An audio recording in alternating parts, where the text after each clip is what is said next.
Okay. Hi guys, hello everyone. Naar de serie van de VPRO, Tokidoki, met Pauline Cornelissen. Ik heb ooit in Japan. This is another big story we can always learn from, you know. We learn from other people's story so that we can be correcting ourselves. No one is perfect, but if some people fall a victim, we use them to quickly correct our own. You way they do your own height, you go come know as you want to package them. May your own happen like this, gidigba for ground, bam. You know. Only say you will call later. Me I quickly ask you two things.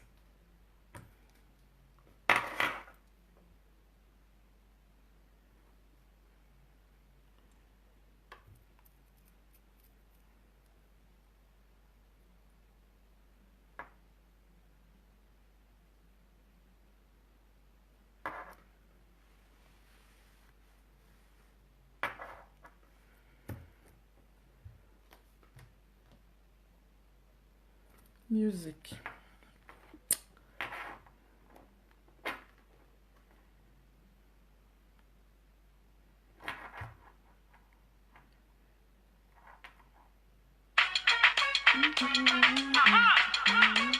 Remix. Mr. Flavor, Valley Dance Hall. And a shower remix.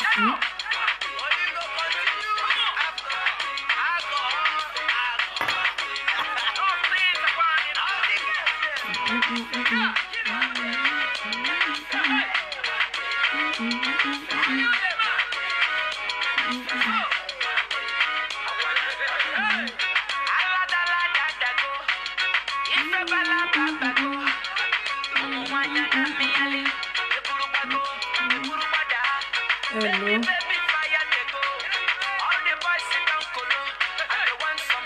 Hello.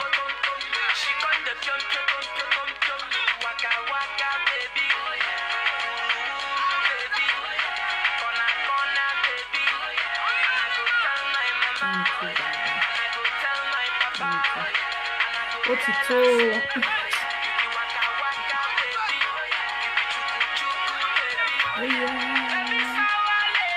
Sawa, sawa, sawale. Sawa, sawa, sawale. Ash. Bo, bo, bo.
Hello, my Frau.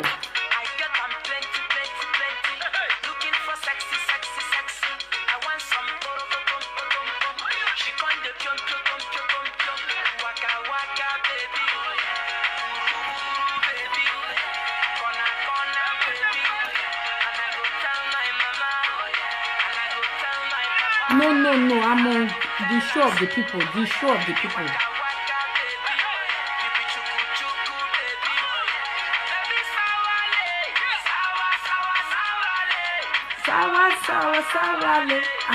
Hello, my Frau.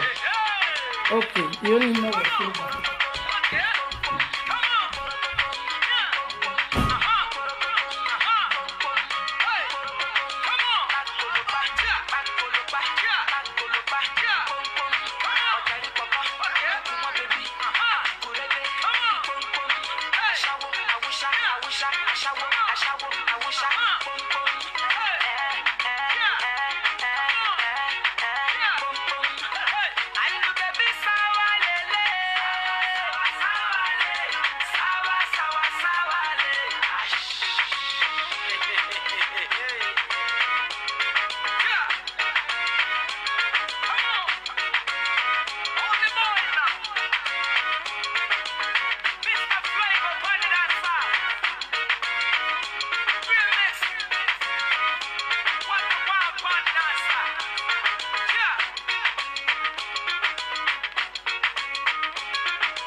Maar doe je dat dan in de tweede of derde pijler? Hoe kom je aan deze vragen? Welkom bij Kinderspel, waarbij kinderen hun ouders aan de tand voelen over hun financiële situatie. Vandaag zijn we in Utrecht met Febe. Haar vader is Hello, zelfstandig. my beautiful people in the house. Sorry about that. I needed some information and I don't want to be that late, so I have to run the live video and get the information at the same time. You know, we have been dealing on husband snatching things, husband snatcher. And you know, normally on Facebook, when one topic come up like this with somebody, before you know, we will now get to know that everyone is passing through it. A lot of people are suffering from that same thing. In as much as husband snatching things Another comment, yeah.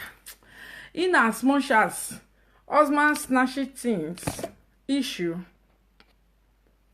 is coming up again and again, we are piling it. This one just came today. In short, this evening, it was a groundbreaking audio. Very, very disappointing, very terrible, very, very bad. And it's opposite of what we have been talking about. We have been talking about desperate women, desperate women, desperate women. But this time is for a desperate husband. I want to come to Europe husband. I must be their husband. Husband with personal reason and selfish purpose. Yes. And today, for the first time since I started doing live video, I won't call it bribe, but I'm going to tamper this message with mercy. Why? Because they said the enemy that is good for the good is good for the, you know, when someone is good to you, no matter, you have to remember one good to also favor that person. When this audio came, all the pictures and everything, it was a terrible audio. And immediately I heard it. I said, I cannot withhold this, hide this from our people, because we have to learn. We have to use the scapegoats to learn. We always use scapegoats stories to become the better person that we are today. Okay? And I wanted to share. Then I later, the moment I posted on Facebook, I later get to know that it's somebody that I know very, very well. Somebody that I know very, very well. In short, somebody that have been nice. Somebody that was once show kindness. You know, it becomes very tough since. I stay on that comment. But you guys are hearing me and no problem. Etaya. You know, the whole issue make me get some kind of headache, because I will not be able to bring it out like Monica. But at the same time, God's wisdom is needed, and we are going to take some other parts to learn from it. Why, as for me, I don't want to be part of those who continue to share the audio. If I may play this audio right now, this audio has been out since last week Monday, and until now it's still going where. If I'm to play this audio right now, in short, I not sure say anybody go remain for this world we not go hear, because the audio stinks, the audio is smelly, the audio is kekering, it's bringing out maggots. Very, very rubbish audio. Okay, but we are going to pick out of it, my sister, in as much as I will not play the audio. I will only use that one to favor you for the time, you know, of being nice, knowing each other. I will not play the audio. And my people, trust me, even without the audio, we will learn from their stories. I'm telling you, just that the audio would have made it be like, hey, why no, my friend, send me the audio. So I'm sis, I will beg island people, please, let's be our brother's keeper, let's be our sister's keeper, and throw away the audio. Use your mouth just to, if you really want to tell a friend that is good to you, close to you, like, make me now, let me hear now. Just use your mouth to take the story, take one here, take that. They just tell and say, throw away and rubbish. It's absolutely really rubbish. It's absolutely really rubbish. Playing the audio, it just make a like, oh, you know, but I will still say the story we will all learn from. Okay? That part. I am not bribed. I am not bribed. In short, the male person, they don't even talk to me. directly, okay? But I just get to find out through somebody else that, you don't know this woman. Now, so person like this, you know, we just went to Ireland not long ago. It's somebody that was nice. We played together, you know. Playing our audio now is, I can't. But we will talk about the issue. Why? My lady, why are we going to talk about this issue? Most especially, why am I going to talk about the issue? Because you and your husband brought it to social media. Hi, how many times? Good evening, my love. Love you too. You know, how many times have we warned people? Keep your dirty story out of social media. My God. Keep it out. You don't have to if you are not a social media person. Maybe if it's me, social media person, you guys can say, Monica, come out now, come and say your man. Wait till concern you and your husband will never do live video before. Come and be, how many people you want to talk to? The more you talk, the more the whole thing, people, they understand and they go. Hello, darling.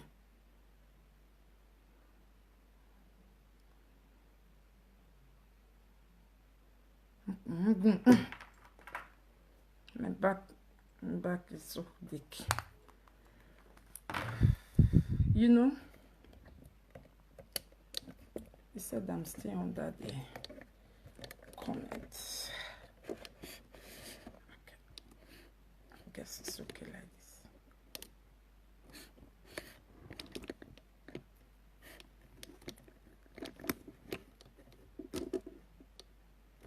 Who's saying get the audio for there? Yes, yeah.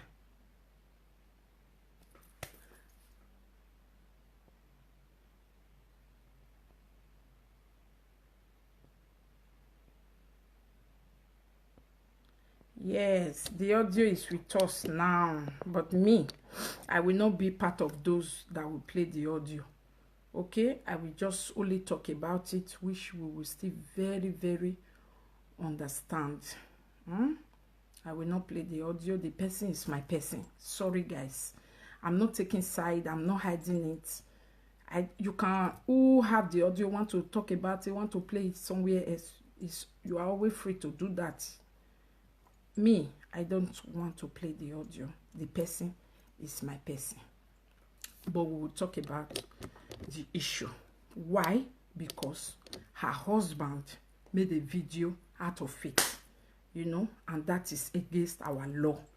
You know, if you really don't want Monica, please don't play the audio. No, not because of you. I've said it. I'm not saying because of social media, please. Because the person was nice when we met. I will not play the audio. The audio is not good. I will not play it for that sake of it's good to be good. You know, we never knew before she was just good. So I will not play it. In as much as they did not hide themselves, my lady, you and your husband are not be hide on yourself. Next time, on not do such thing. If something happen, forget. Just forget. Mona stay inside house. You know they keep person. If you like close friend of you, they even share the thing they go. Just keep patience. You know they do anything. Before you know it, don't stay rain, don't finish. Your husband coming to live video. That is why I call him now a desperate husband. I must come Europe by fire, by force. Murphy, please. I love you so much. I delete that your comment now. You said one just now. I look as if I did not see it. If you say anything again that will just make me angry, please, you will leave here and let me talk to people who are reasonable. Many of you are evil, and I've said it again and again on my video. I am not evil. I am doing my work. Okay? The one I know, any work that I know is evil, I will not do it. If some of you are out there thinking that social media people are evil, you give them something, they bring me, Monica. I don't trash anything that does not give sense. I don't do evil. I don't trash you to wicked you. Never. Okay, my dear, if that is what you want to see tonight, evil video, get out of here, because I teach video that give education and we learn. I don't do evil video. I just said and I told everyone the reason why I will not play this audio. And if you feel it's not fair, you can go and play it. Look for the audio yourself. I don't want to be a part of it. Are you paying me? Are you responsible if I play the audio and I can no longer sleep?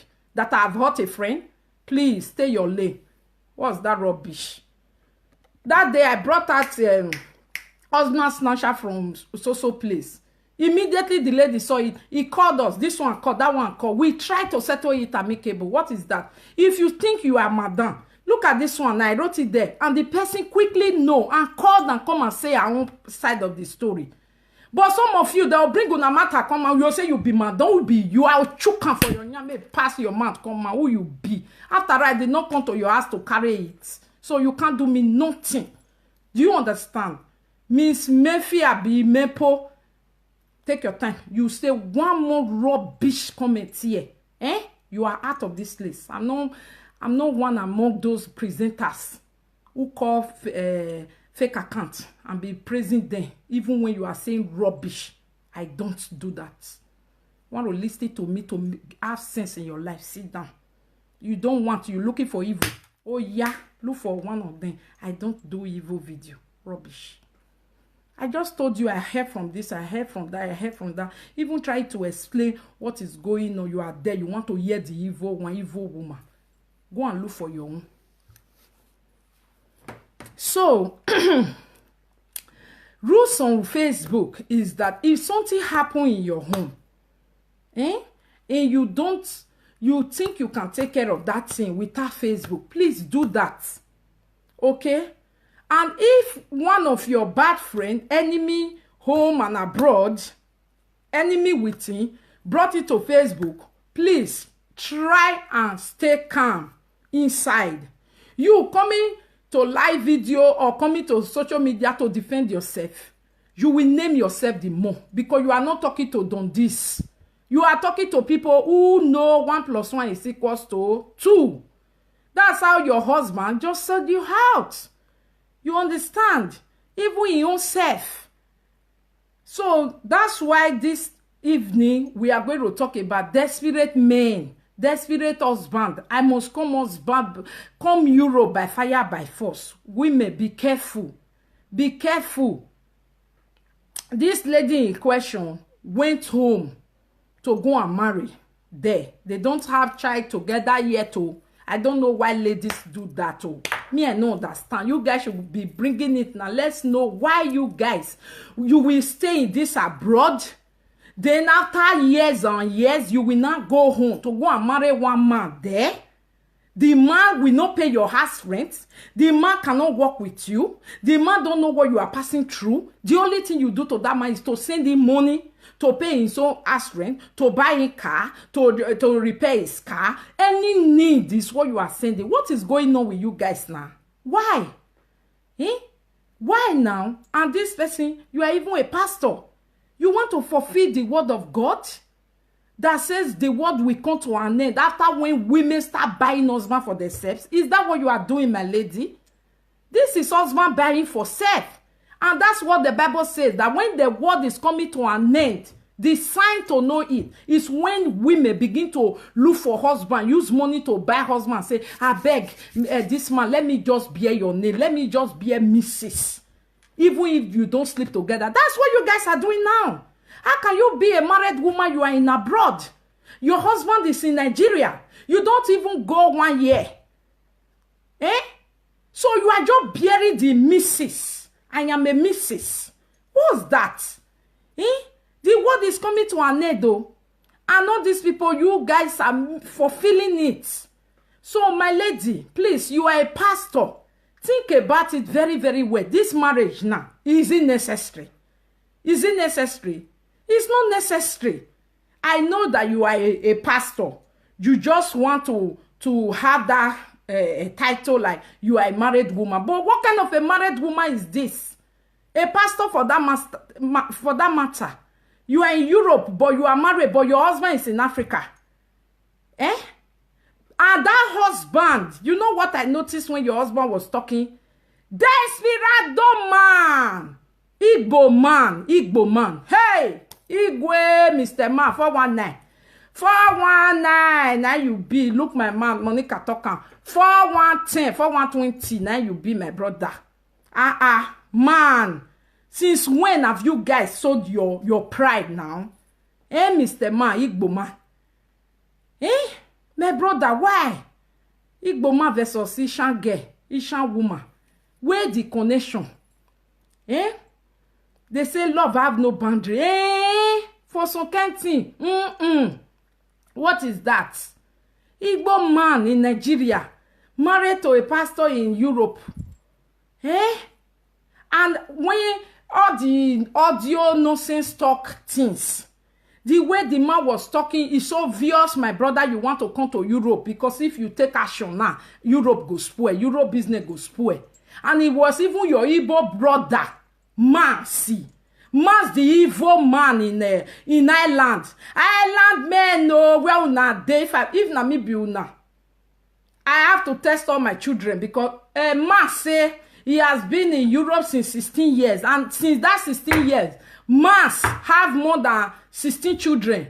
But all the children, no one is with Mas. Mas does not have any wife at home. All the 16 children, just they one women. Only God know. If not be una wife, get the one children. How can a man, 16 years in abroad, no wife, but always fucking people's wife? Mas, it will not be well with you, my brother. Okay? It's not good though. I know say Igbo people go say no awa, because that's why una two go marry. Other men go they fuck una wife. Because na so na they fuck people wife they go. It's very bad. It's bad, my brother. And you should be ashamed of yourself. Abadallah. What is that? Look at the way you were talking. As if you are what? Are you not ashamed of yourself? Are you not ashamed of yourself? Uncle Man Kabi Uncle Mas. Brother Mansi. Are you not ashamed of yourself? Claiming and accepting you slept with married women. The only thing you slept with married women. Where will you be? Who you be? It's bad. Please, reputation matters a lot. Your integrity matters a lot. What's that now? You're not going to live like this forever. One day you two are going to settle down. Whether you like it or not, if you not settle down, continue to use your brocos. They cook grease meat, the shop. It's not good. Why are you talking about the Igbo tribe? I go block you from Facebook. You won't talk again. Will you get out of here, you bitch, you idiot, son of devil? See you now, you don't show yourself. Say, now you be the one of the Igbo ashawo men where they fuck people wives. No, they shame. If you want to talk now, you say the women are loose. What about you? Are you not supposed to be a man? Devil. Are you not supposed to be a man? Do you know that real men, if married women flirt with them, they will disgrace you? Why is a mass not disgracing married women that are flirting with him, that is claiming he's a central guy? Fine boy, my ass. When your penis don't fool everybody to that one not be fine boy gay. That one a sickness penis. Let that one be. What's that? Nobody will never see your cassava. That one a cassava. That's why no woman for you. Now very soon you two will go carry Desperado for Nigeria. I beg my sister, this your marriage. Check and balance, son. Truth is bitter. Check and balance, son. What's that? Check and balance, son. This marriage. This man is just there for the money and for abroad. Do you listen to that audio where the man say, I want to hear more? Women. What did they do now? You see now, I cannot talk this thing now without talking to single mothers. These are the people that keep bringing single mother issue into these things. Because who are these women doing this? They are single mothers. My sister, you see? You comment, say, we go to talk about, you see, say, no time issue go come, where not go be saying a single mothers. Who they snap people husband? Single mothers. Who Who they do this one now? Single mothers. Who they go marry for Nigeria? Single mothers. Why can't they just clean their name for goodness sake? What you do, Oyibo? You don't born children finish. You are looking for a companion. What you do, Oyibo, where you there for year, where you go carry liability, where go come the cause shame and disgrace right now. Assuming you marry in Ireland there, even if now Oyibo. Eh? This shame and this girl will not be there. Good or bad. If you not fit chew cassava make a belly for you, he go use man to do. If you not fit use man, go use hand to do it. Why? Eh? But buying ticket to go all the way to Nigeria just to go sex is difficult. Let's say the truth. Cold don't come now. It's winter. It's winter now. Where you want somebody to cuddle you, where will you get it? How many times will you buy flight ticket to go and take that kind of cuddle? How many times in the year? How many? Not be this euro we or they. I said you are also prostituting here to be buying ticket and be always going. If you are just doing normal work, it's difficult to buy ticket more than two times in a year for such rubbish. And you cannot do it every year, two times. You cannot. You see, why giving yourself stress, women? Why? Marry close to where you are. If not even UK, the man there just now, say the man there London, you there Ireland, to cross river not too much, to use flight, pata 50 euro. But Nigeria, is hard. Will you live here, Mr. Mba, that is fucking people's wife? Idiot man, Igbo, shame. Some of una inside useless men we not get their, we not know their selves. You will tell an Igbo man that I am married. You say, it's not me now because I saw that they fuck your own useless man. Igbo men don't enter Chentro level. Now we just there so for Igbo men. Ibini people don't teach all the tribe baba thing where they sabi.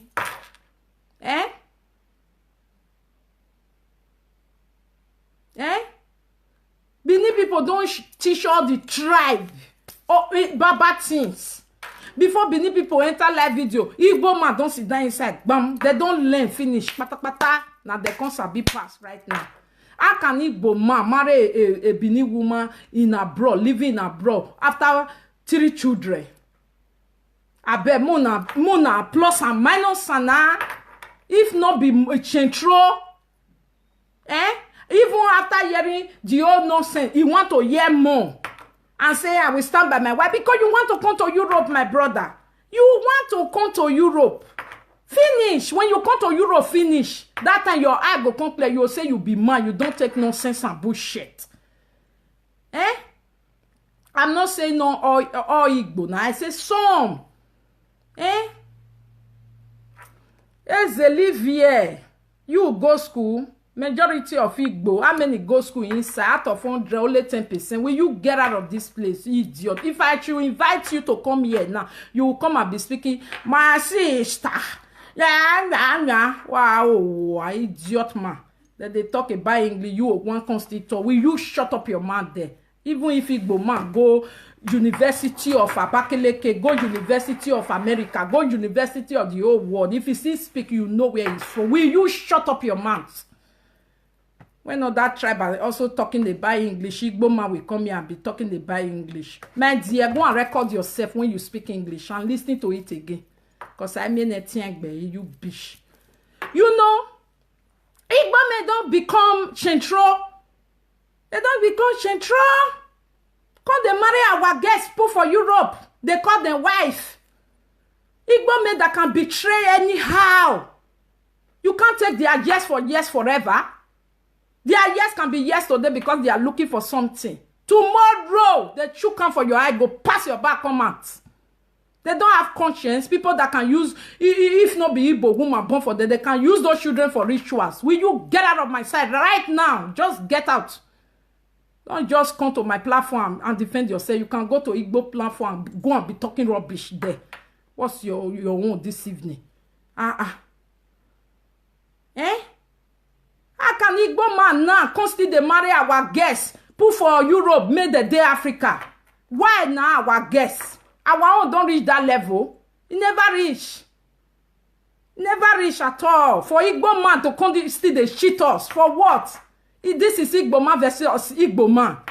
Eh? My sister, listen to that audio and see the way 2 Igbo men were talking on your head. It's a shame. Beneath guests. Beneath women. What's no? Waiting.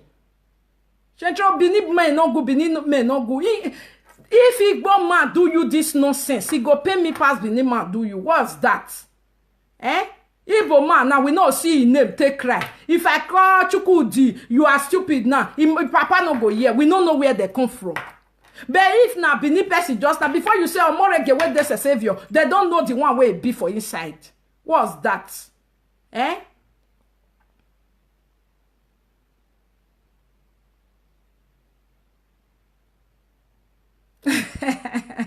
Who is this one now? Eh, some are good. Some are good just the way you said it now. My granddaughter, they sleep with. Yes. Some are good. Even my best friend married to one. Some are good, but see, out of 100, 10%. Igbo people go cry here today. And now blocking now go they give all of una idiot people. Una go cry here today. Rubbish. If you say Igbo men are the best in Nigeria, that one you are not insulting me. You are just saying yo, no problem. You can still be on this platform. But you come here and say, shut up your mouth. I will shut you out of this place. I will block you and shut you out of this place. What's that rubbish? Did I even call you here? If you want to defend your Igbo, go and do it there. But praising your Igbo here, you can do it. But don't insult me. Edo na bad pass. Edo bad pass, but if Igbo constantly they play us for one night, true say they don't learn from our people. It's bad now. It's bad. Eh? Oh yeah. Time for you to leave here. Eh?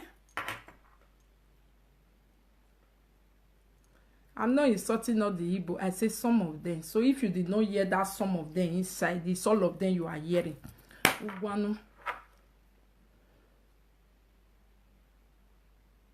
Eh? It's very bad. It's very bad, my people. Eh? Single mothers. They are your family, my darling, I know. Some of them are bad, you know. Some of them are bad. Wait till stay concern Igbo men, Igbo man with Benin woman. If not be money with the one shop. Eh? It's not good now.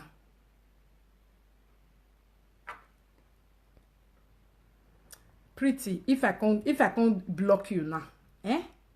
Tomorrow now, you go say, hey, block me and not do anything. I just leave you for today. But just know, say your indirect insult, eh? I see am, but I don't get your time.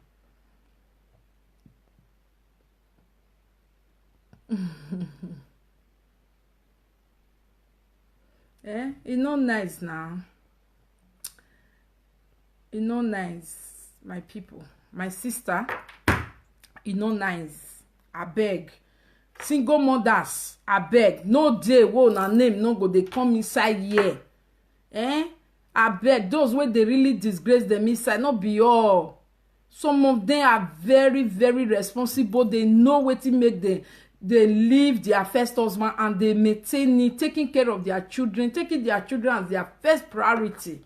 Eh? My sister, your children never even grow well.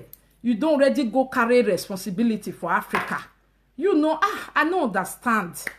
Eh? Now responsibility you carry. To marry in Nigeria where you are in abroad is responsibility. It's responsibility now. Nigerian man cannot send you money now. Match the day. Lie. We all know. Why you want to go carry that type? They tell you say na that one ain't the food better. Na lie. Na lie. That man just they do you na because even 100 euro, common 100 euro where you go send na something for am. Eh? Na something for am. I beg. Why you go marry Igbo man for Nigeria? Why? Na love dey there. Open your eye. Open your eye, my sister. I beg. I beg. Christianity not me say you be mumu. Open your eye. You have zealous, you want to serve God, but don't serve God and bring stain to God. Because if this man go wrong tomorrow, now you don't bring and after you don't they pray. You can say, God, where were you? God, where were you, God? I am telling you now with what I heard, that is not marriage, oh. That is husband desperation. That is husband that is wanting to come to Europe. That is not marriage, oh. My brother, na me they talk can. Look me. It's not marriage. You no love her. Leave her alone and look for your ubeke in Nigeria. Mr. Man, you just come Nigeria, you just see him, just carry him, peke, start to the licking leg, licking hand, licking this, licking that. If na Nigeria you for marry and wetin happen, so can you take it? When you dey take like this now, doing as if nothing happen. Desperado men and women. They want to come Europe by fire, by force, by disgrace, by humiliation. They don't care. If na Nigeria, what happen, so happen. Will you still lick his leg and lick his foot? You are even the one narrating her now because you know what you are doing. You want to document all the old things so that tomorrow when you are running, you go say, Mona, can't see you. Why making live video from Nigeria? You that cannot even stay live video for 1 hour. You want to come and make live video for people that can sleep on live video in Europe. They can sleep. Want to disgrace her, make the whole thing popular. What is that? So that if you finish with finish, you go Afghanistan. Nah, Kafashan go that time. My sister, I beg, travel out. My single mother, I keep saying it. Travel now. Who now want leave children for? I know it can be problem. Try now during holiday, save money. This money you are sending to these useless men that you marry outside your country. You can save it and use it to travel. Travel to Spain, travel to nearby places, European country. You will see another man. As you travel, so as single mother, go relax yourself. Now, so you go see man for that hotel. Where still they try to leave his wife and release himself. Una go come jam. Una know they travel now, stay inside Facebook. How can you? Facebook husband, you go Nigeria, you go Maria. Igbo man, my sister waiting. You want try something new? Now, yeah, now they when this Igbo man go chook can for your eye, he go pass your back, come out. What rubbish husband is that? This is my wife, it's my wife. What wife, my brother? Go and walk and leave this Europe woman alone. They don't have money, oh. It's their children money they are sending to you guys if you don't know. They don't have money. If not for children money, forget, oh. No shine. See those when not they get, when not born for year. Because now let their salary they'll take pay aspirin. No reduction of anything. The 3 children I make that they reduce everything for them. Now make he go work, he go fix money keep. The money for children where they go pay and you come they use and take care of you. You go to say I don't marry a Kate woman. Kate woman where you marry. Now single mother. Marry single girl when not get picking for Euro. May you see whether it is sweet. You know they sweet. Now Bini get the rush Igbo men. Igbo men I beg go na for one them na not bring a come Igbo Bini gets because it go too bad. How can Igbo man? I just listening to him say Mona see one thing oh. Mona see one for one them man. Enter the live video and come and be defending what? Defending what? Don't defend again, my brother. Those videos where you make us people never see now. Delete her immediately. Don't defend. The more you defend, you think you are talking to stupid people? What are you saying? You are talking to FBIs. They don't get the license. You see all these people, all these CROA, Committee Reading Association people. So, hey, commenters, they are called CROA. They are all FBI. Just say it and they will analyze it, iron it, dry it, and hang it for you. Do you understand? So don't think you can come there, use Bible verse that you don't even know, you can't even explain that much. Please, you guys should just stop using God for those type of things. Please. Come and be using God, say it like this. If these CROA people, Commenters Reading Association people, if they meet that your video, they will turn it to peke. You know if you sleep again. My sister, tell your husband though, that video, una just delete na.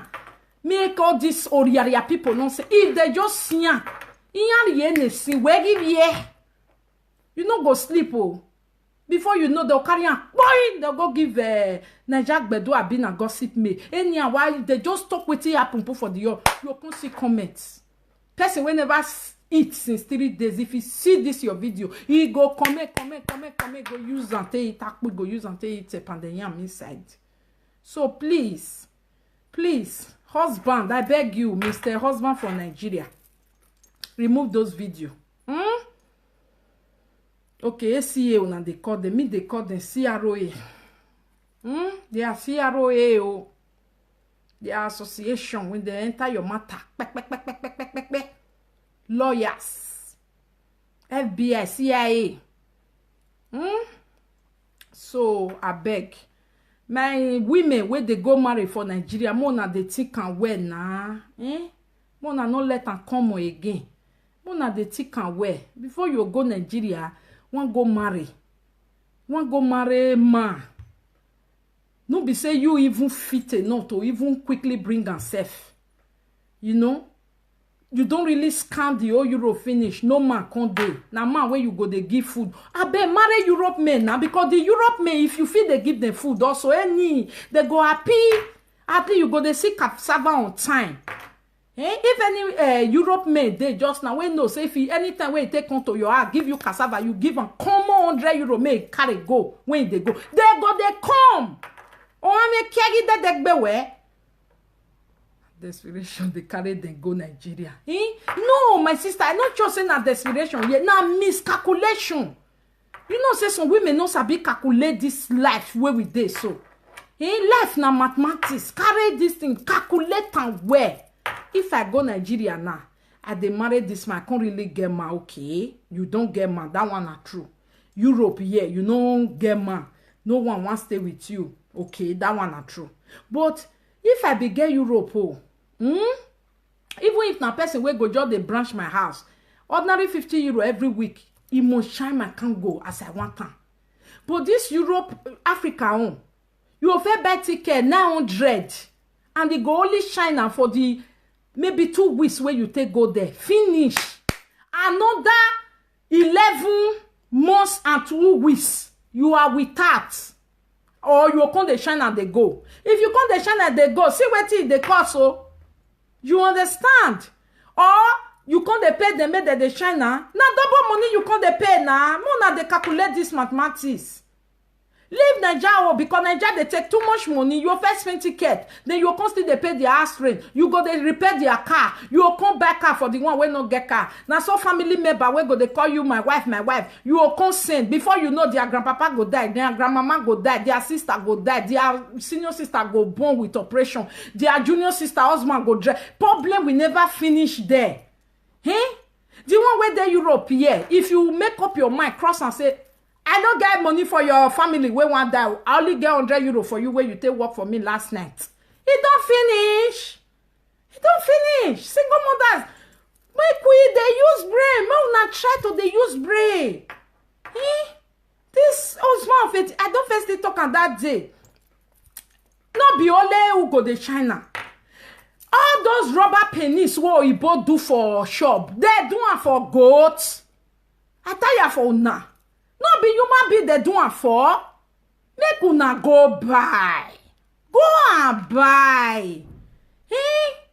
Make una go buy. Go there and buy of your choice. Maybe your last husband though. Now you be like pass. Or now your last boyfriend though you like. Go there. Look for the type of the size where the man be get. Buy and come put am for his size. Panka.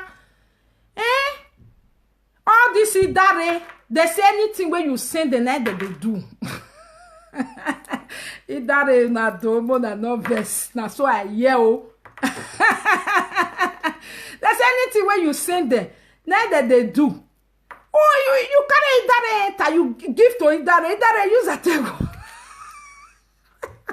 Idare use a table work for my body as I want her. Idare go work on. So if they go, give her money.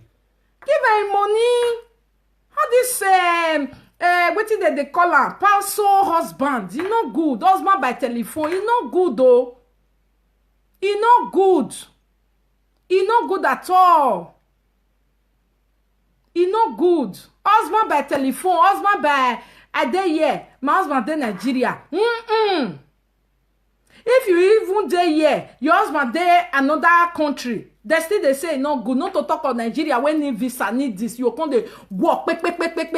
This work when you dey work now, may you take bring this man. If you were this nice to your first husband, they will not go. Yesterday somebody they tell me say, Monica, yeah, Mona not they talk say women not get character and I make them not get husband. I'm very sure I never really talked such thing before.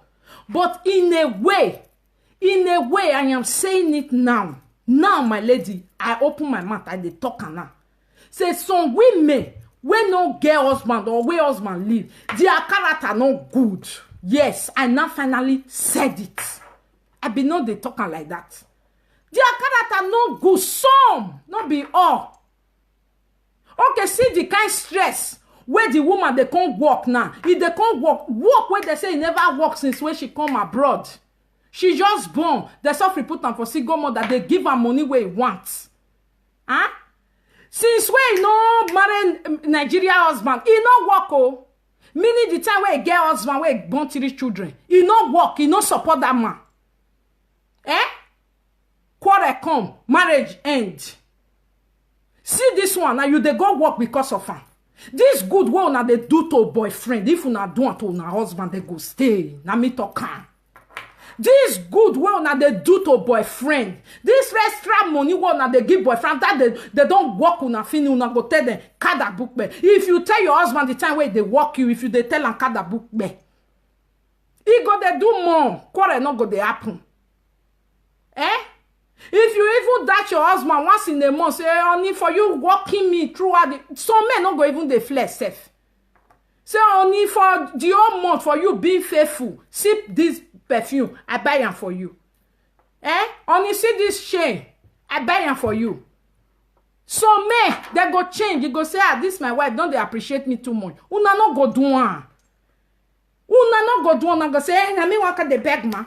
But if na boyfriend, you go buy gold, you go buy Hollandis for your mama, you go buy drink, you go buy pandanyan, you go pay house rent, you go carry house for your family member when not get house. Wait till you come they use that one they do. Not be making for stay with you. Why you not go do that one to your own husband when you born for making for stay with you? If you beg husband may stay with you, it bad. But una the beg boyfriend. Now you different position. Different money, different taxes, different kadoshi. Now na tell they beg me, make they stay on a life. Because of man where they local jana, you they go work day and night. One go work quick, make you take bring a con. Why you not work like that for your husband? So people say, oh, my husband snatcher, don't take my husband. Maybe husband snatcher, will take your husband. If they give your husband, after he don't work and finish, he go say, take this one.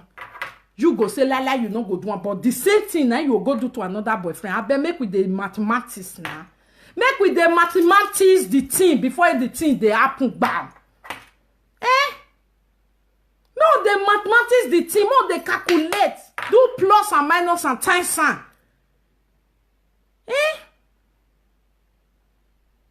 Will you say upon all this, men go still go? Not true. I'm a serious. Some women, the way they take the drag boyfriend, the way they take the pepper boyfriend to make sure say boyfriend that they are alive. If they do that kind of thing to that their mind, no go. No go. Truth, no say me they not talking. Say, not be all women we get character. Now get husband, not true. But at the same time, some women also, their character not make men stay. It not make men stay. What's that? woman dey husband house, so to say, pion, pioko. How the man want to stay? You want kill him? I be na come mumu pass. I want to stay. If he don't go now, you come dey say he don't go. You know, una no go talk the main thing wey really make marriage end. Many marriage end because of so many rubbish where they inside.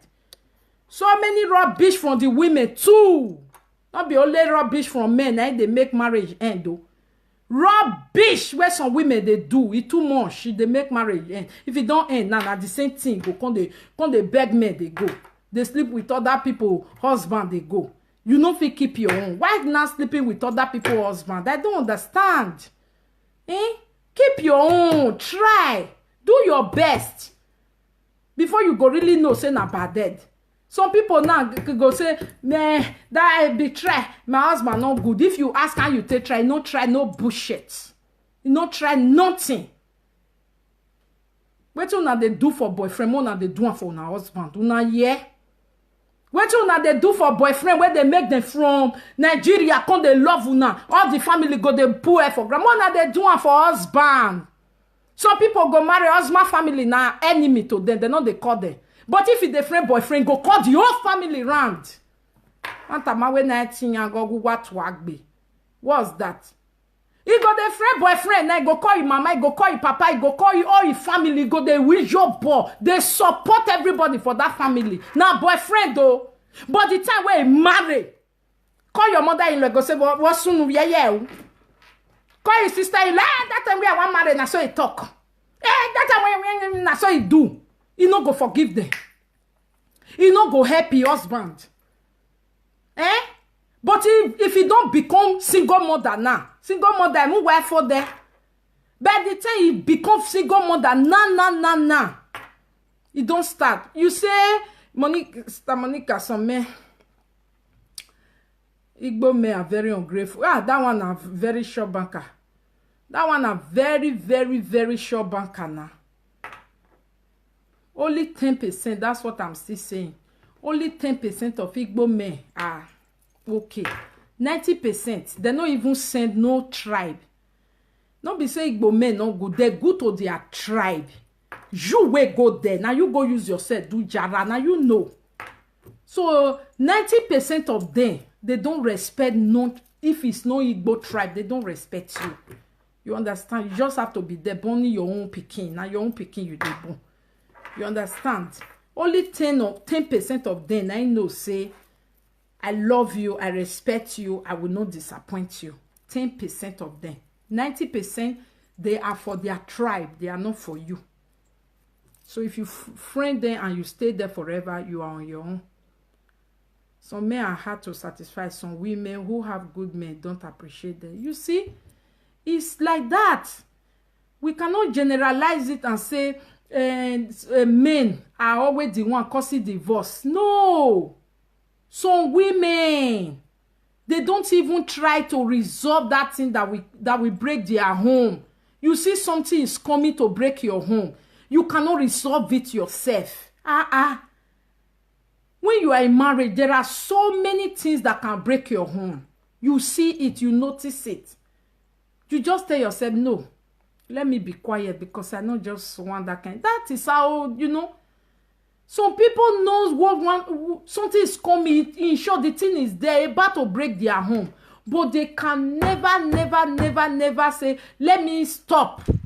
He go say, do your worst. When he do his worst finish, you are still going to suffer again, looking for another man, my sisters. Sometimes to come look for another man, and then you now come they pass this kind jungle.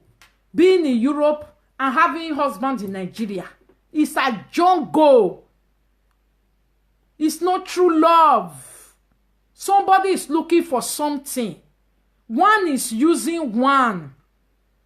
My sister, bringing that man here. What is the guarantee that he will not turn to like Europe men where you not marry in just a year time?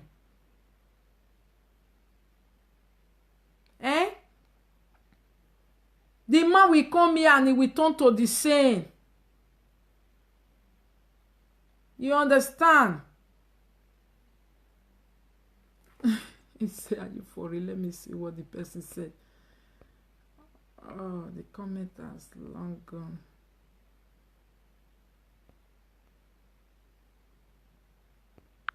Leave here, sis. Thank you for letting me notice that smelly goat.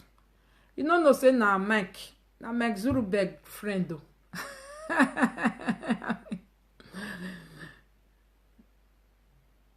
No, 90% of Igbo men, they are good to their tribe. They are good to their tribe. Only 10%.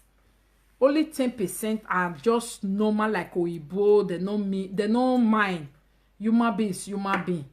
90% of them, they are for their tribe.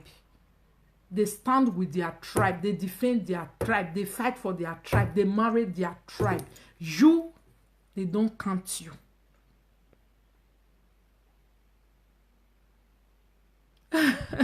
I block your husband. Maybe your husband was, against me too much, and I don't like that. You see, if Igbo marry Bini at the end, they must look for a tribe to marry. And that one, now only small Igbo, now with the see, we know they do one. This very, very small, many way we don't see, they must do one. They must do one.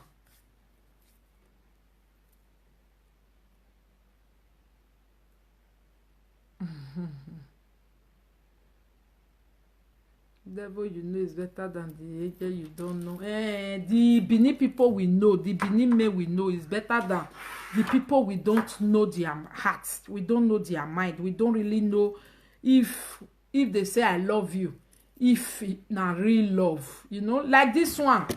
I've said mine. Let's go and sleep, my lady. That is it. Please think about it very, very well. For me, this is not marriage. This man is just pretending. He wants to come to abroad, and you are working too much to bring him. This effort you are using in trying to bring a man, use that effort for your children. It will bring more gain. Have wonderful time with your children. Take them out for vacation. Please. You will save money now and go to Nigeria to enjoy cassava. But your children will be in Ireland there, year in, year out, not even living for a vacation. Please. This whole energy you guys struggle so much to make a man love you and make a man comfortable. Give it to your children. Please. I know that your pekus also need service. Call servicemen once in a while. Give them money. Have your service and go. Let them go until you really find somebody who can love you and want to stay. But Europe to Africa love is fake. So many fake. Don't spoil them. So don't be deceived and say this man when me can see among all of them are angel. It's a lie. Me way you know say you wait there inside something sometime. You know they see the truth. You know they see the love or the pretend wey be husband and wife. Now another person come look una. Then go say, "Kai, those people, You know, me just see you now pretending. Let me just see. Somebody is pretending. It's no good. You understand? And this thing now that he's trying to say, you move on. He too will use it against you one day. He will use it against you one day too. You understand? He's just trying to collect your weakness. Want to collect all your weakness. And you now, you are like, you are married to him, so you are telling him all your weakness. You are telling him all your past, both the dirty, the good, the ugly. You are just opening up. He's picking you. He's going to use it against you. Remember, he's not the father of your children. If the father of your children can still betray you, that marriage gone apart, what about a man you don't have anything with?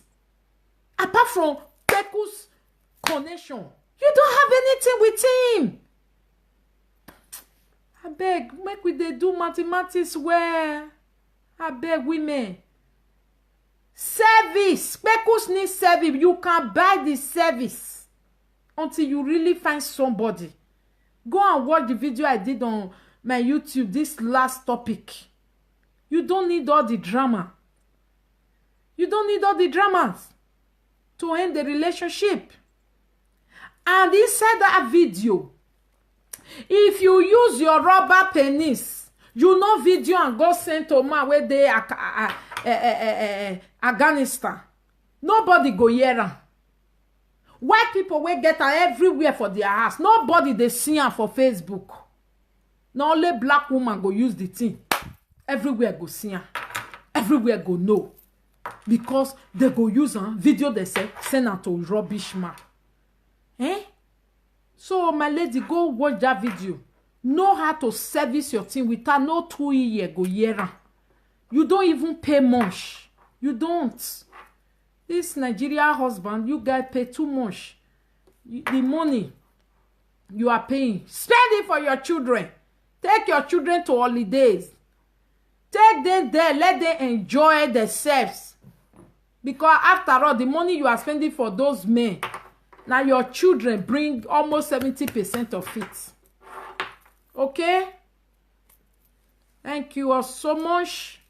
So women, we have learned from this one. Oh, now we want to go marry for Nigeria. More na reason and where, think and where, plus and minus and where. Fake love is too much. Eh? If you are not saying Monica, you are just talking that one. Who go come the I am available, madam. Only 200 euro per night. You too dear. They go. They go. Why now God you want bring come out for inside the thing. 200 euro per night. Eh? They go. You too dear. When I not do 200 euro per night, what's that? Not even per weekend, my brother.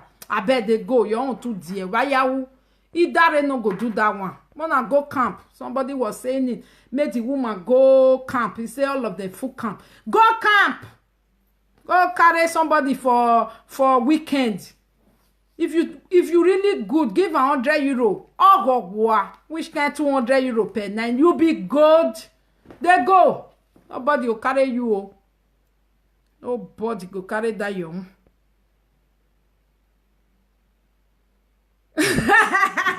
Since we are going to look for the audio.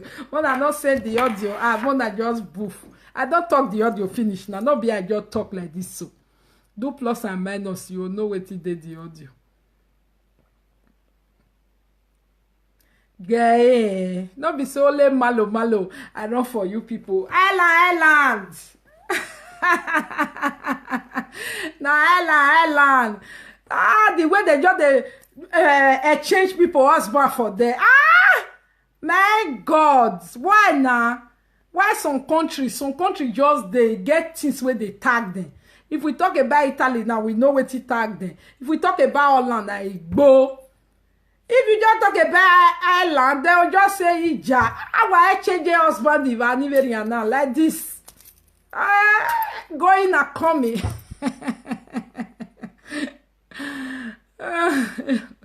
Oh, thank you, my sister.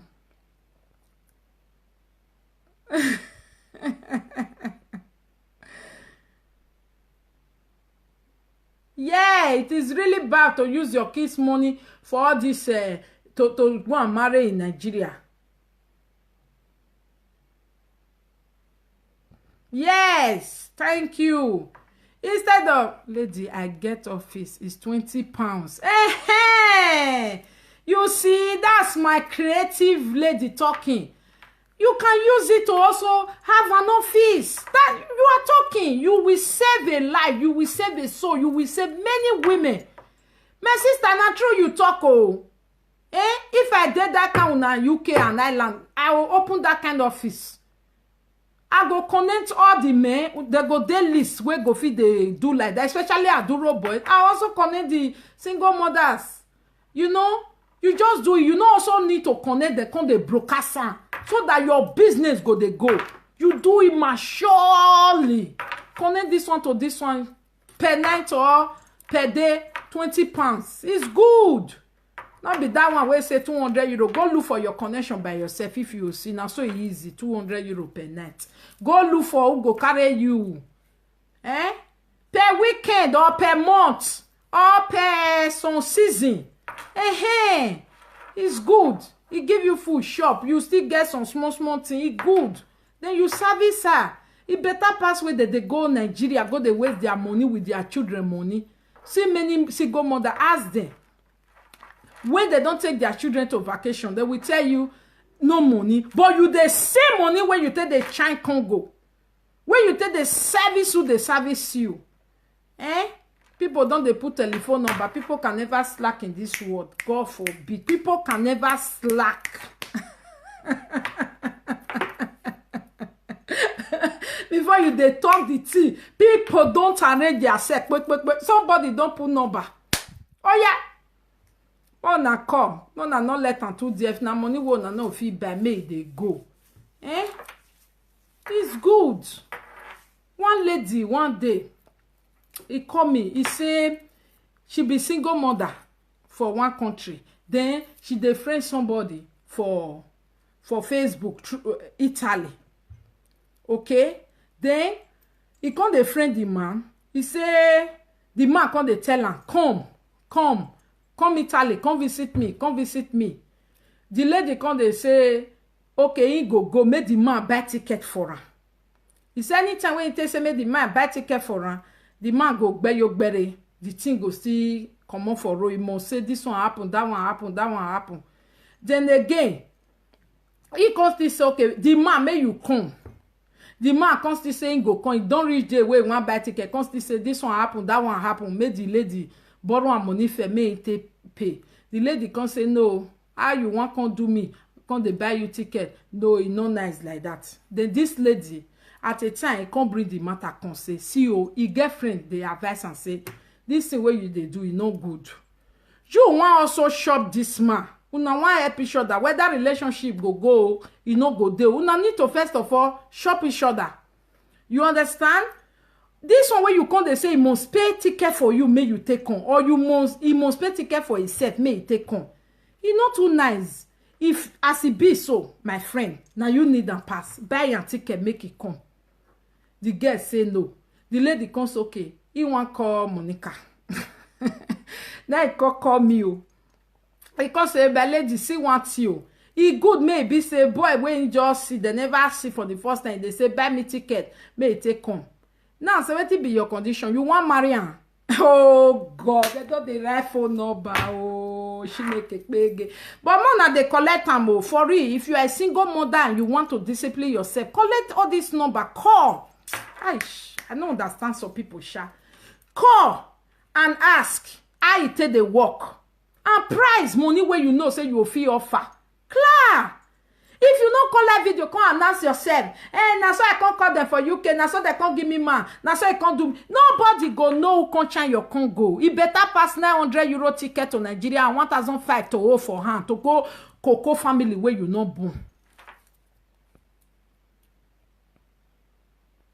Let me read my gallant lady comment. I just saw her. No. Don't just comment rich like this. The comment don't go. Oh no. Okay. I'm so surprised. You know, now she come now ask her, what will be your situation?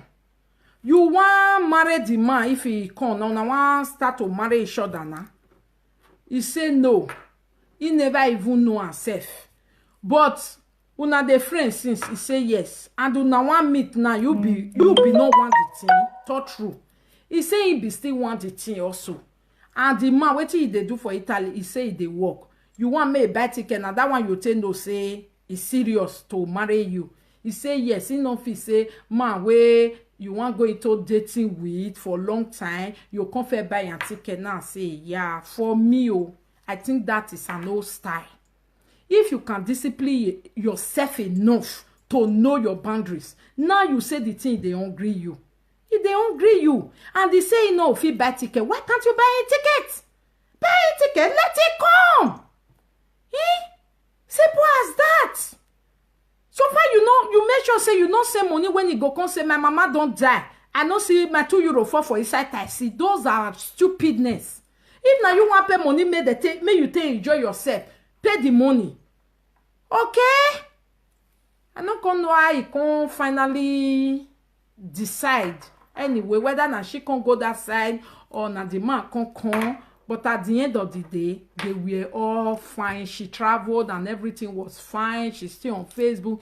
Everything is okay. You understand? My people are more than they use sense. Sometimes you tell yourself, say, you no want pay Italy ticket money, which is just like maybe 100 euro. Before you know, now you go get boyfriend for Nigeria. You will come they pay more. Why can't you pay just 100 euro Italy ticket money? After all, now you need them. I be the man want come today, come marry you. Even if you now want go long distance relationship, you no go dey enjoy yourself along the line. If you no even come, as soon as they go for ole itane, it's bad now. It's bad. Waka come outside, you understand? 2 euro for a site that one not good. Say my 2 euro for a site because of that one you can send 400 for 2 euro made them for no break yet. That one not good. All those one it not be your business. Your business is where una get business. You understand? Because some of these women now because of cassava make them they over stupid. If you do mathematics a little bit, give a little bit and get yourself balanced. And the cheapest of it all, see somebody don dey put Europe Nigeria number. Mona not call that one though. Mona not call Nigeria number. They are all 419. I need good woman to marry Europe.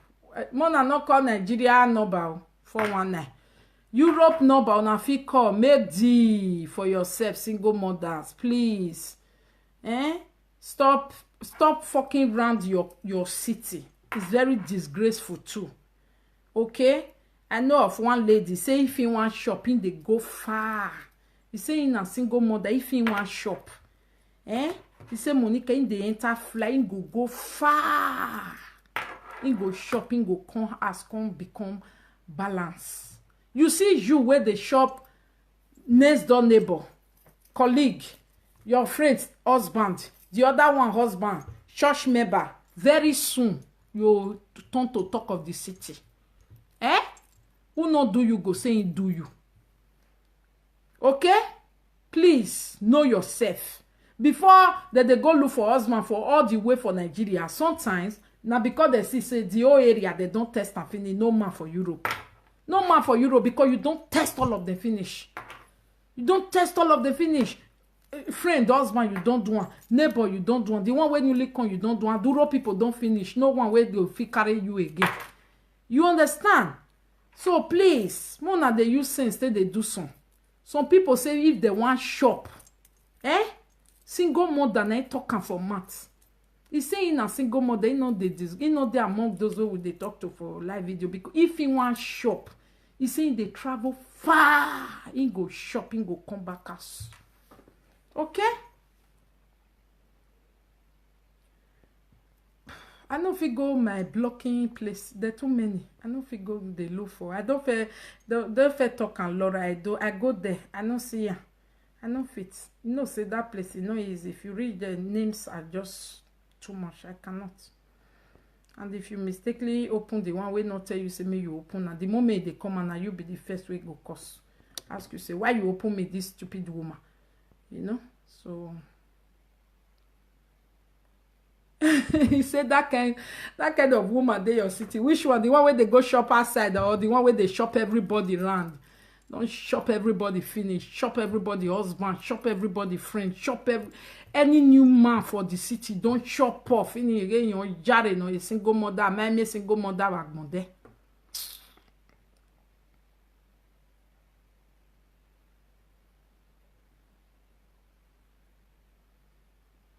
I will try.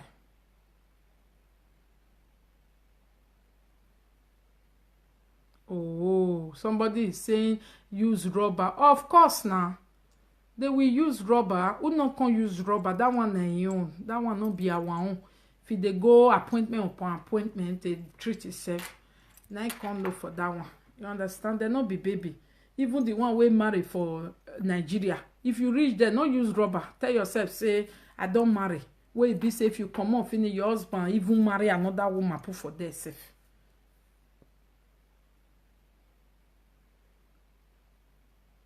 She dey eat everywhere, she dey shop everywhere. Women, the single mothers, some of them, they can shop anything shoppable. Oh, you know, the year and they say Nigeria is the second largest HIV virus.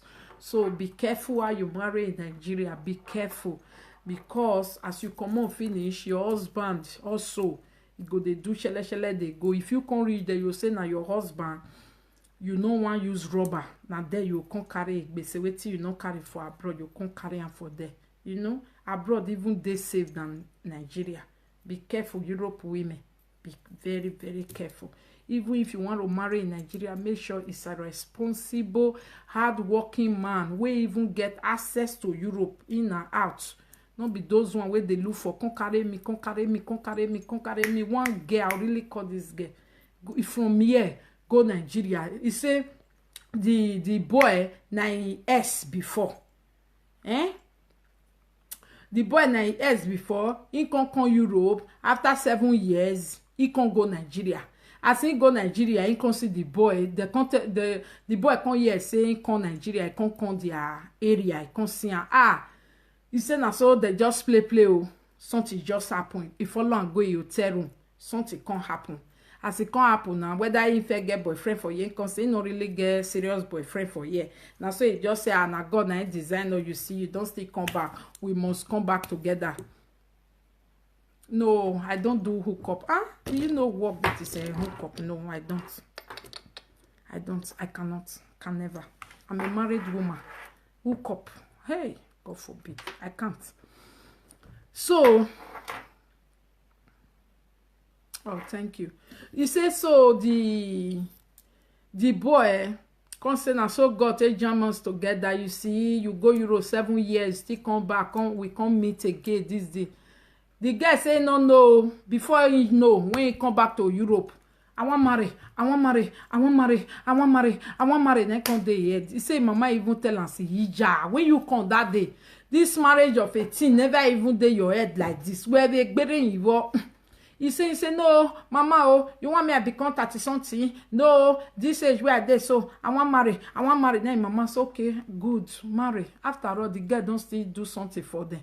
Then mama say okay, marry my pikin, no problem.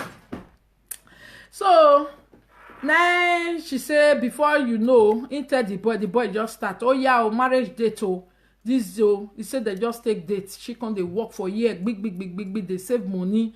She can go Nigeria for the second time. Now she just do marriage. Bam.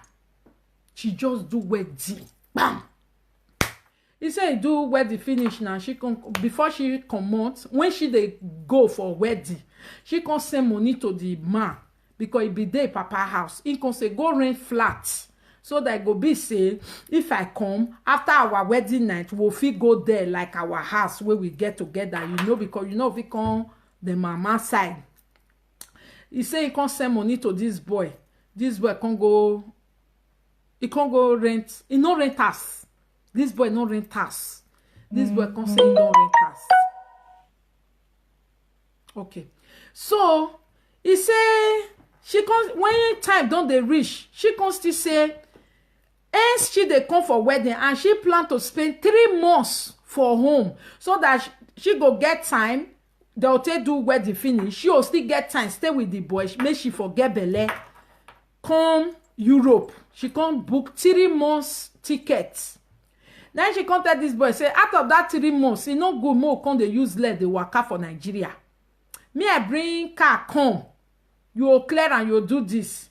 He said when they come calculate bringing of car nenemi, he come the money can they reach almost 1 million or 1 million plus. Then the boy can tell and say one of his brother, one of his uncle want sell car and the no reach like that and like 800,000. More job buy that one, more forget the one where you want bring come from abroad. Now the guy say okay. He say he can send 800,000. He can send out to this boy, even send extra money, may they do this, may they do that, so that after marriage they go get house to stay together and they go get car to take the move for 3 months. This boy no buy. He no buy. He say when she come Nigeria, he come tell us, okay, the car where you buy, bring her come Lagos. May you come say pick me. Well, from there they do lovey. They come. You know, say Europe women I like lovey. Forget for some African men. More they do lovey. They come. Say he come down for plane no airport. Now only brothers and sisters they there. Where this man? He said they no see him. He come they call him. Where you there? He say your family not tell me when they go. This the he come so okay rest. Now marriage we want do so no need for quarrel. Now the girl can't go out so they can't do marriage. He said they do marriage before they even do marriage. When he reach us, he don't put back down. He can't tell mama okay make carry his few things make go put them for you. They don't rent us together. He said the guy say hey, we'll first live on first. No sir, I not can't tell you finish. That house thing no can work, but we'll first stay my father house. I don't paint time, I don't renovate time. We'll first stay my father. And then he say your father house. What of the money where I bring come you take rent house? He say I'll tell you. I not can tell you. I'll tell you what happen. I'll tell you. He say now he can't rest. So he can't divest more small, but he just rest more. Make they do marriage finish. He say they can't do marriage finish. Even before they do marriage finish, when motor he go say his brother don't carry and they want go use and bring drink on, they want go use and do this con, they want go use and do this con. He no see motor, he no see house. All the small money when he even bring come, make take clean up himself. Nothing, don't come before he go use the money, go the barb hair. He can say this, but where you come they put money when they bring come for you. He say he still see all those one. He no mind, he still go inside, go they marry. He marry finish now. Brother we has story. Brother we moto story. He can't be here. He not tell him mama. He not tell anybody. They go they stay hotel. 3 months can reach. She can come back to Euro. He said before she come buy money finish. Everything finish. This guy you no rent us. You no buy motor. Where money where I give you. You no even fit see 1 cup of break come out for inside. He say now he can come. He can come Europe when he really dey come, he can carry belle come. He can pregnant. As he reach, he can tell am say, see oh, he don pregnant oh, come so okay. Oh, ya can carry me. He say he can dey do the paper to take carry am. If he do paper, they can say make go school. You know, say these days you must go the language school before the person will fit bring you come. And this boy for Africa, he no even go school at all. He no sabi read, he no sabi write. He say he no know. When he go Nigeria, he dey notice some kind thing wey they do. He no fit just know say no sabi read, he no sabi write. So when he come dey here, he don't get belle, he come dey plan and say before he born, make he bring the guy come. But they say you must go that school. May you just go the lesson, he come dey send am money, may take go lesson. This guy no go, he no even tell am.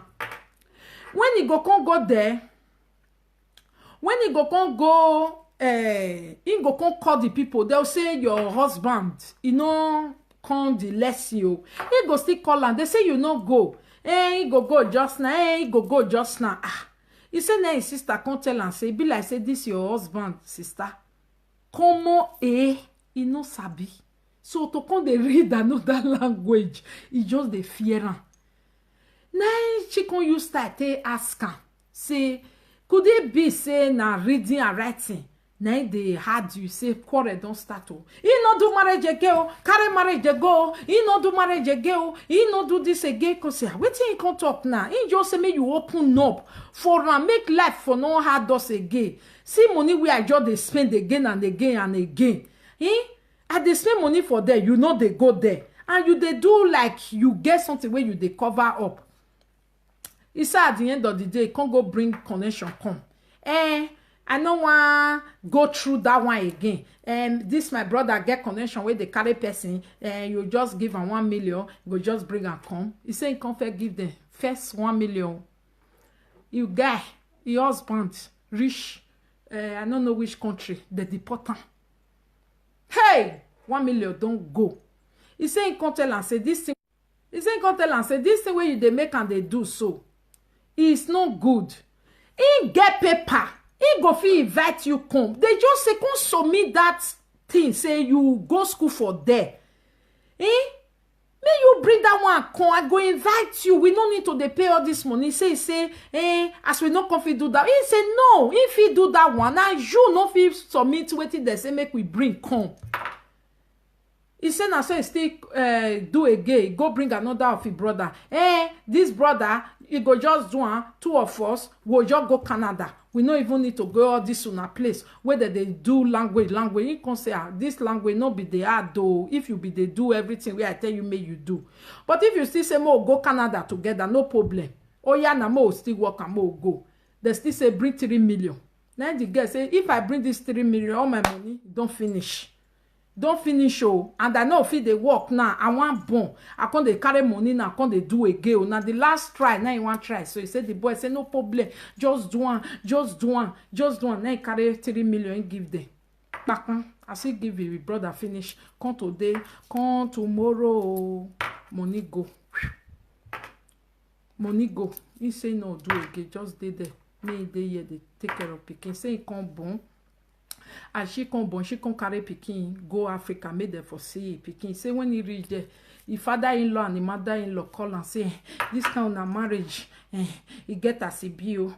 Not be so you tell us so. You not tell us say you go marry our Pikin, come live for Nigeria. The thing come they go. Now the girl come tell them say, Ije Baba. He not tell you now all the money we I don't spend to try. And I'll feel bring this guy just with invitation. He no want do wetin they say me do. He can't they tell me bring this, bring that. We want go Canada. All my money we I get for Nigeria, I don't spend that finish. Since we I take Noah. If una say me I go bring bank statement, me una see how I take comot all my money for all your problem. Now in the work, normal work with Pikin. He no fit get even 200,000 one time. He no fit get and come again. So this guy may go ready, may follow Libya come. He say, Mama say, la you na be say marriage don't finish. I can't not just fit come home, come marry Pikin, come just spoil life like this. Say they can't even they accuse and you spoil our brother life when you never come marry and they still do small things. Since when you just say you come, you don't spoil our brother life. He say, Papa say you spoil our brother. Everybody they blame her. Then he say, really? Then he call me, sister, what I want to do now? Now me really spoil this man life. Now say I just tired for all this type of guests. Just go Nigeria, go marry husband, ex-boyfriend for that matter. I don't know, no verse. For me, the most people where you go regret for life, now be ex-boyfriend.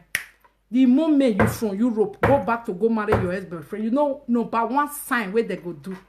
He no get boyfriend for Europe. He no see you marry him. From there, he don't they do kati.